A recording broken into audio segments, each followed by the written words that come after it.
আজি বনানি খাবাক লাগি আমাৰ এই বাইদেউ আৰু বনানি আছে নাতিটো তাকে যাম আজি এফচিৰ কাষত হিৰো আমাৰ হিৰো মাতি যা এগৰীয়া ভাওনাৰী গল আৰু লাজো লাগছি ডাইৰেক্ট দিন না না মোবাইলত দেখোন চাইছ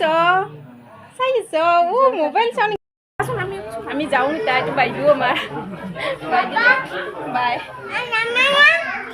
নাযাম থাকিম হাই বাইদেউ আৰু ফেমিলি মিনা মেইন ফেমিলি তুই তাই সি মাৰ এইটো বৰ্মা আমাৰ এইটো খুৰী এয়া ভাই বোৱাৰী আজি বাইদেউ আৰু ইহঁতে ছুটি আছিল এইটো বননি জন্মদিন এইটো খাওঁ বাইদেউ খাওঁ